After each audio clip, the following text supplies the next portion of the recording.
Cara, 2025 é o ano mais bizarro que eu já assisti do São Paulo. É a temporada mais bizarra e a gente ainda tá chegando na metade da temporada. Mas é a mais bizarra que eu já pude presenciar do São Paulo. Por que eu digo isso? Porque tiveram temporadas em que o São Paulo se destacou, em que foi bem. A maioria das partidas ia bem e tinha alguns tropeços, o que é normal numa temporada tão longa. Em outras temporadas era muito ruim, onde a gente não via luz no fim do túnel. Ou até via luz no fim do túnel, mas era um caminhão pronto para atropelar tudo e todos. E essa temporada de 2025, ela é uma temporada tão bizarra que eu já falei isso aqui em outro vídeo. A gente nunca consegue saber o que esperar do São Paulo. A gente nunca consegue saber o que o São Paulo vai desempenhar, como o São Paulo vai fazer. E o mais estranho de tudo isso é que são os mesmos jogadores, é o mesmo treinador, é a mesma equipe, tudo é igual. Só uma coisa não é igual: o futebol. E talvez a disposição, porque existem jogos em que o São Paulo está mais disposto a fazer alguma coisa e existem jogos em que o São Paulo não está disposto. Hoje foi um típico jogo em que o São Paulo não estava disposto a fazer absolutamente nada. Em nenhum momento, 90 minutos mais acréscimo, o São Paulo quis vencer essa partida. Nenhum momento o São Paulo teve vontade de vencer. Muito pelo contrário. Quando eu comecei a assistir o jogo, eu tive a leve impressão de que estava invertido, que era fora, o São Paulo estava jogando fora e não dentro de casa. Porque quem jogava confortável, quem sabia trocar passes, quem era um time organizado era o Mirassol, não era o São Paulo. E honestamente, não existe mais isso de time grande, time pequeno, que sempre vai vai ser mais ressaltado o time grande do que o time pequeno. Sempre, toda vez que o grande jogar contra o pequeno, é certeza que o grande vai ganhar. Não existe mais isso. É só vocês observarem a diferença de qualidade técnica de uma equipe para outra. E o Mirassol não tem nomes renomados igual o São Paulo tem. O Mirassol tem quem? O Chico Kim, o Reinaldo. Não tem nomes renomados que você fala, nossa, que puta plantel do Mirassol. Não tem. Só que a grande diferença entre o Mirassol e o São Paulo é que o Mirassol é uma equipe bem treinada, é uma equipe organizada, é uma equipe que sabe se colocar exatamente aonde imagina que as jogadas vão sair, os jogadores se posicionam bem, e é exatamente o time que mereceu sair vitorioso do Morumbi. Se tinha que ter um vitorioso, era o Mirassol. Não era para ser o São Paulo não era nem para empatar essa partida, porque não merecia empatar. Não merecia, e por mais que algumas vezes o futebol seja merecimento, hoje o São Paulo não merecia nem empatar essa partida. O São Paulo merecia perder, porque não jogou futebol. O São Paulo não quis jogar, um time desorganizado, um time que não sabe se posicionar, um time que errou 90 minutos mais acréscimos. Que a gente não teve, assim, sei lá, 3 jogadas que você pudesse olhar e falar assim, poxa, quase que foi. Não teve. Primeiro tempo me deu sono, São Paulo jogou muito mal, um time apático, um time sem vontade, um time desorganizado, e no segundo tempo teve pequenos momentos em que esteve um pouquinho à frente do Mirassol, mas nada muito. O Mirassol se sobressaiu, principalmente quando ficou à frente do placar. Aí conseguiu se fechar na marcação e o São Paulo não conseguia fazer nada. E entra jogador, sai jogador e o São Paulo não consegue fazer nada. A jogada do gol do Mirassol é completamente ridícula. Completamente ridícula. Claro que foi falha do Rafael, só que eu não vou condenar o Rafael. Sabe por que eu não vou condenar ele? Porque se não fosse ele, a gente estaria na zona do rebaixamento. Eu costumo dizer que existem jogadores que têm crédito para errar. Existem jogadores que, quando eles erram, a gente fica puto, óbvio, mas ele tem crédito pra errar. O Rafael é um desses jogadores. Porque se não fosse ele, com as defesas que ele já fez em jogos anteriores, a gente estaria na zona do rebaixamento. E eu nem sei se o São Paulo ia conseguir sair. De tão ruim que tá o Campeonato Brasileiro, que é algo que a gente não consegue explicar. O time é jogando Copa Libertadores, jogando Copa do Brasil, e o time é outro, completamente outro, jogando Campeonato Brasileiro. E eu até acho também que tenha muito questão de fator casa, pra você ver como ele é uma erva daninha. Ele conseguiu acabar até com o fator casa do São Paulo. O São Paulo joga melhor quando joga fora de casa do que quando joga dentro de casa. Dentro de casa é sempre isso, é sempre decepcionando a torcida que vai lá e lota o estádio. Mais uma vez hoje lotou o estádio. Com todas as dificuldades, com toda essa questão agora de biometria, 30 mil pessoas no Morumbi. E aí vai, lota o Morumbi pra isso. Pra ver um time desorganizado, um time que não consegue trocar 3 passes sem errar, um cara à beira do campo, porque hoje não era o Zubeldia, era o auxiliar, que não sabe o que faz, um time perdido, um time desgastado, porque eu vou pegar 2 exemplos pra vocês aqui, Alisson e Oscar. O Alisson, graças a Deus, ele vai ter aí 2 jogos pra descansar na Libertadores e no Campeonato Brasileiro, porque ele vinha de uma sequência de mais de 12 jogos, de titularidade na sequência, o cara não tinha um descanso e isso estava refletindo no desempenho dele dentro de campo, porque já faz alguns jogos em que o Alisson não vem performando bem, não vem jogando bem, e o Oscar tiraram ele depois que voltou do intervalo, muito porque também os últimos jogos exigiu muito dele, se vocês forem parar pra pensar, o último jogo exigiu dele pra caramba na Copa do Brasil, com a expulsão do Ferrarese.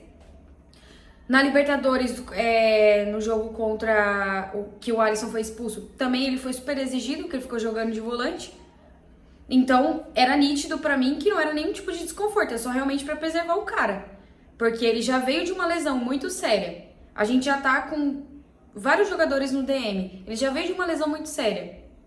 E aí ele agora joga essa sequência de jogos, realmente foi entendível a substituição. Só que aí o time toma o gol do Mirassol, que foi uma jogada ridícula, uma falha defensiva e uma falha do Rafael também, que soltou uma bola fácil, resvalou ali no pé do jogador do Mirassol e ele fez o gol. Claro, um erro da zaga e do Rafael em conjunto. Uma coisa levou a outra, por isso que saiu o gol do Mirassol, mas também porque o Mirassol já vinha melhor, já vinha jogando melhor e merecia a vitória. E aí o Mirassol vencendo, o que ele faz com toda a inteligência do mundo e toda a sabedoria desbalanceada dele? O que ele faz? Ele vai lá e dobra a lateral, que eu não sei. Eu não consigo entender essa obsessão maldita de dobrar lateral. Isso não dá certo. Em mundo algum nunca deu certo no São Paulo. O que vai dar certo agora? E você não precisa ser um gênio pra você saber que não dá certo. Você tá perdendo em casa. Você tá perdendo pro Mirassol em casa. Aí você vai dobrar a lateral. Você acha que vai surtir algum efeito? Tudo bem que o Ferreira não tava fazendo um bom jogo, mas vai surtir algum efeito? Caralho. Você dobrar a lateral, você acha que vai fazer uma grande diferença? Você tirar o Ferreira, que é a única opção. O único caralho de opção nesse time de velocidade. Você vai tirar o Ferreira pra colocar o Cédric, que mal faz a posição dele bem. Ele vai fazer ponta, que nem velocidade ele tem, dobrando o lateral, Ferrarese e Cédric. Tanto que ele percebe a cagada que ele fez, que não surte efeito nenhum as modificações, porque ele não mexeu na estrutura do time, ele não mexeu. Ele vai lá e tira o Ferrarese e coloca o Rian Francisco. Não seria mais fácil você ter colocado o Rian Francisco numa ponta, o Lucas Ferreira na outra e o André Silva centralizado? Não seria mais fácil você ter feito isso? Mas não, você precisa dobrar a lateral. Você precisa fazer essa dobra nojenta de lateral, que todo jogo é a mesma bosta. Todo jogo é essa dobra de laterais horrível. Me parece que eles não têm opções, eles não conseguem pensar fora da caixinha. É sempre a mesma coisa. Eu tiro o Pablo Maia, eu coloco o Bobadilha. Eu tiro o Ferreira, eu dobro o lateral. Eu tiro o Oscar, eu coloco o Matheus Alves. Parece que não pensa fora da caixinha, parece que não tem medo de ser ofensivo. Tem medo de dar ofensividade pro time. Você já tá perdendo, caralho. Já foi, você já tá perdendo. O que mais você vai perder se você for um pouquinho ofensivo, apostar um pouquinho mais na velocidade que você tem? Que o banco de reserva do São Paulo é uma porcaria, isso aí todo mundo sabe. Isso aí não é novidade, é uma porcaria. Mas custa você ser um pouco mais ofensivo? Custa você usar um pouco mais? Só que você vai esperar o quê? Você vai esperar o quê de um cara que tá há mais de um ano no São Paulo e não consegue fazer esse time jogar bola? Porque eu tenho pra mim que todas as vezes que o São Paulo vence uma partida e tem um desempenho um pouquinho melhor, é porque os jogadores querem. Porque naquele jogo eles querem. Aí o talento individual, às vezes o jogador tá num dia bom, o talento individual ali, pum, explode. Porque se a gente for pegar os últimos jogos, O jogo da Libertadores, quem salvou? O Luca. O jogo contra o Grêmio, quem salvou? A arbitragem. Porque se não fosse a arbitragem, a gente tinha empatado com o Grêmio. Empatado. A gente tinha empatado com o Grêmio. Se não fosse a arbitragem. Ok? Contra o Náutico, Cotia.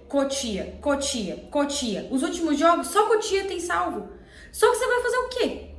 Você vai fazer o quê quando eles não estiverem inspirados? O que a gente vai fazer? Chorar as pitangas quando chegar na 25ª rodada e o São Paulo já estiver afundado na zona do rebaixamento e não conseguir sair? Porque essa campanha é vexatória. Essa campanha é vexatória e isso passa por toda a diretoria que também é uma porcaria. Uma diretoria que não faz nada, uma diretoria horrível. Porque a diretoria do São Paulo é isso aí que vocês estão vendo. Eu não vou ficar aqui batendo em Zubeldia e batendo na comissão dele. Eu vou bater no Júlio Casares também. Porque ele merece. Desde que ele assumiu o São Paulo e está se perpetuando no poder, o São Paulo não fez um campeonato brasileiro decente. Não teve um campeonato que você falasse, putz, até com o Dorival, o campeonato brasileiro de São Paulo foi uma porcaria. Até com o Dorival, o São Paulo não vencia fora. Não consegue fazer um campeonato brasileiro decente. E esse é o maior dos problemas quando a gente fala de trabalho de treinador. Porque chega agora no meio da semana contra o Tadieres, o São Paulo vai lá, vence o Tadieres e ele nunca fica pressionado. Nunca fica. E aí a gente vai perdendo pontos que não pode perder. Não pode perder. O São Paulo tem 2 vitórias no Campeonato Brasileiro. 2 vitórias. 2 vitórias e 2 derrotas. As 2 vitórias contra o Santos, que tá afundado na zona do rebaixamento, que se não ganhasse também, pelo amor de Deus, o time tá afundado na zona do rebaixamento. E contra o Grêmio, com a ajudinha da arbitragem. Derrota, Palmeiras e Mirassol. O resto é tudo empate. Que campanha nojenta. Que campanha nojenta o São Paulo tá fazendo no Campeonato Brasileiro. Isso não era para manter treinador, gente. Até quando a gente vai sobreviver com isso? Até quando a gente vai viver de lampejos de jogadores e de joias da base que um dia ou outro vão resolver o problema? Até quando a gente vai viver? Até quando a gente vai passar por isso? Até quando? Eu me questiono. Quando que vocês vão abrir o olho e perceber que ele não é treinador pro São Paulo? Quando? Quando já não tiver mais o que fazer? Porque é só isso que te falta, Júlio Casares, rebaixar o São Paulo. Porque aí, rebaixando o São Paulo, você consegue vender e você vira o CEO do São Paulo. Eu acho que é isso que você quer. Você vira o CEO. Fica mais fácil vender o São Paulo a preço de banana quando for rebaixado. Porque eu acho que é isso. O seu objetivo é muito claro pra mim. Me corrija se eu estiver enganada, mas o seu objetivo é muito claro. Porque manter esse cara como treinador do São Paulo, vendo que o time não evolui, que o time ganha partidas completamente mascaradas por joias da base que faz um gol aqui e aqui lá, tá queimando muitos jogadores com um sistema que não funciona. Até quando? Até quando? Me diz. Não é possível. Não é possível que só vocês aí de dentro do São Paulo não enxerguem isso. É nojento ver o São Paulo jogar, gente. Pelo amor de Deus, é nojento ver o São Paulo jogar. E o pior de tudo isso é que a gente não sabe como o time vai se portar. Porque chega na Libertadores, joga um futebol de outro mundo. Chega na Copa do Brasil, joga um futebol de outro mundo. Aí vem no Campeonato Brasileiro, não consegue dar 2 toques na bola, parece que desaprende a jogar futebol. Dá 2 toques, se perde e dá a bola pro adversário. Não é possível. Não é possível. Eu não sei o que falar, eu acho que é a primeira vez no canal que gente, eu não sei o que falar pra vocês. Eu não sei o que vir aqui e falar pra vocês. Hoje, antes de sentar aqui pra gravar, eu fiquei pensando, o que eu vou falar, gente? Porque eu pareço um disco arranhado, sabe? Aquele disco que fica voltando sempre na mesma parte da música. Eu pareço um disco arranhado porque é só isso que sai. Pode até parecer assim, as pessoas que não assistem os jogos do São Paulo falam assim, caramba, não é possível. Ela sempre fala a mesma coisa. Sim, eu sempre falo porque é sempre a mesma coisa que acontece, meu. É sempre a mesma coisa, o time não desempenha, o time não consegue jogar. O time não tem alma, não tem brilho, não tem nada. Gente, é só chuveirinho. É só chuveirinho e tentativas ruins de infiltrar, de se infiltrar. E aí quando você pega um time minimamente organizado, que é minimamente organizado, você pena pra ganhar. Você pena pra jogar bola. Gente, é terrível. É terrível. Dá nojo assistir os jogos do São Paulo. Dá nojo.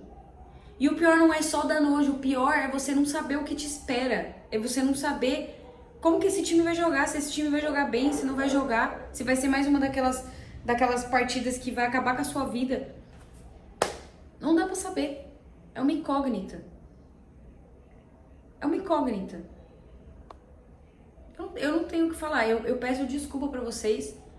Porque realmente eu me sinto assim, sabe? Até é repetitiva, só que não tenho o que falar. Se a gente pegar a reprise das últimas partidas do São Paulo, principalmente no Campeonato Brasileiro, é um cemitério de jogadas.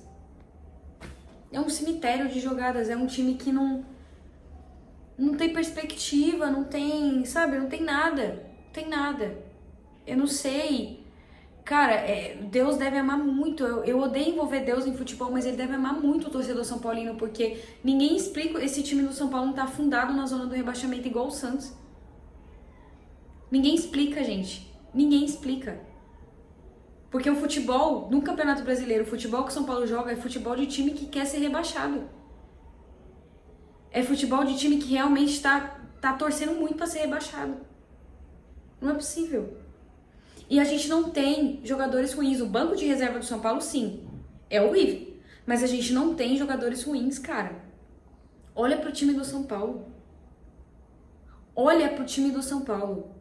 Vocês acham que é um plantel ruim? Vocês acham que comparado ao Mirassol é um plantel ruim?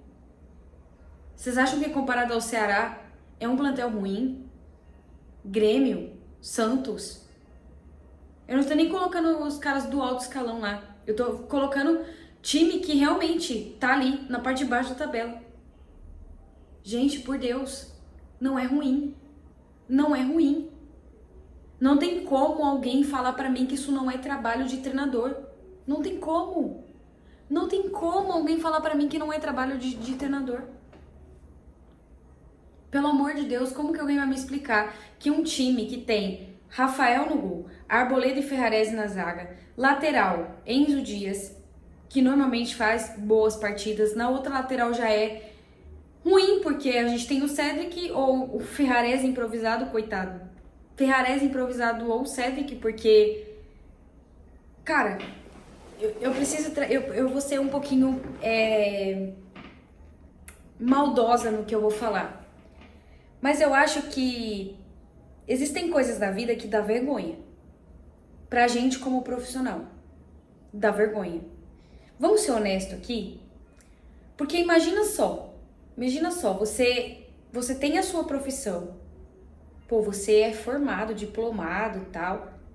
Você tem a sua profissão. Aí você tá na sua empresa, no seu ambiente de trabalho, e aí simplesmente colocam uma pessoa que nem nunca estudou para aquilo, nem nunca foi aquilo, para ocupar o seu lugar, porque você é incapaz de estar ocupando aquele lugar. É isso que acontece com a lateral do São Paulo.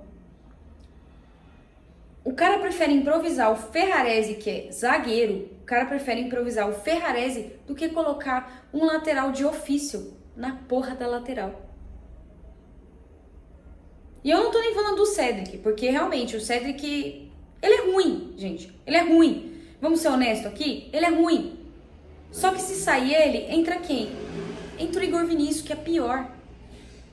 Sendo que a gente tem o Mike da base, que você poderia dar chance, assim como você tá dando com os outros moleques da base. Mas pensa só como deve ser uma bosta você olhar no espelho e falar, puta que pariu, eu sou lateral de ofício e o treinador prefere colocar um zagueiro improvisado do que me colocar na lateral. Eu me sentiria mal. Eu me sentiria extremamente mal.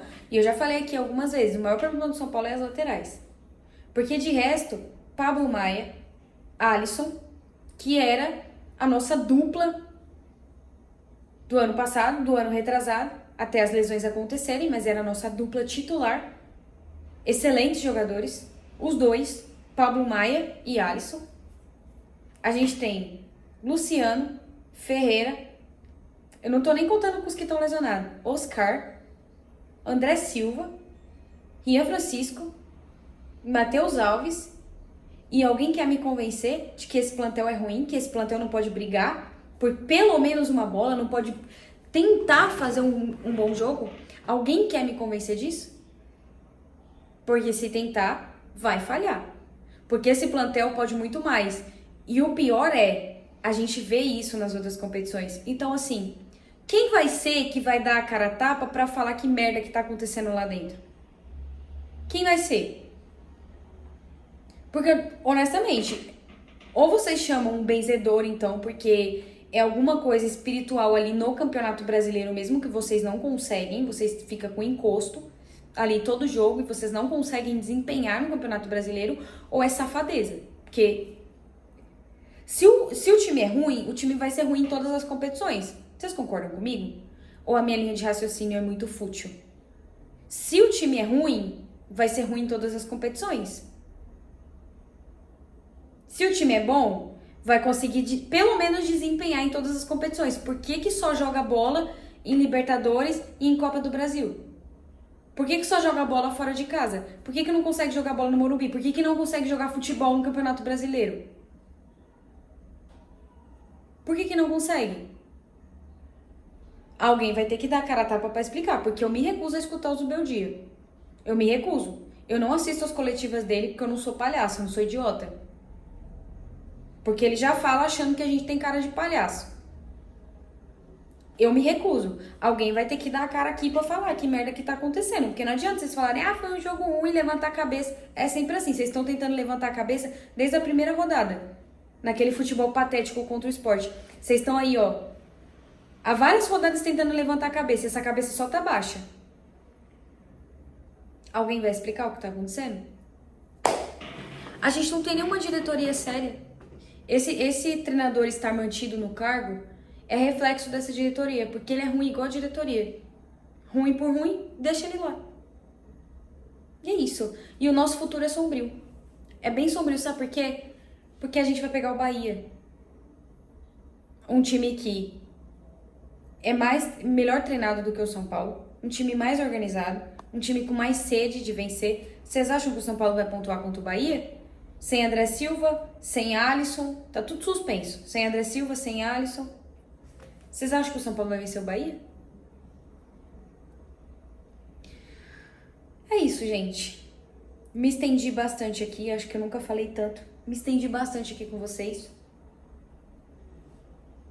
Mas é isso. Parabéns, São Paulo. Realmente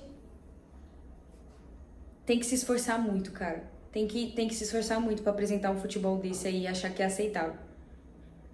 Porque uma coisa é você, com todo respeito, uma coisa é você oscilar na temporada, o que é comum. É uma extensa temporada. E a temporada do São Paulo começou em janeiro. É uma extensa temporada de vários campeonatos. Oscilar é comum.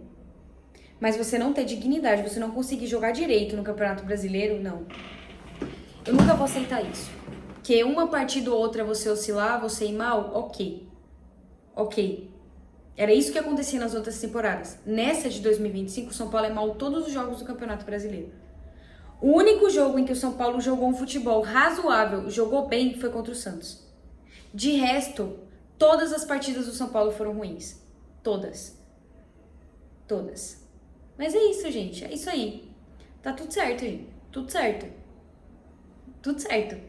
A luz no fim do túnel tá lá. A gente só não sabe se ela vai iluminar o caminho do São Paulo ou se é um caminhão pra chegar arregaçando e atropelando com tudo.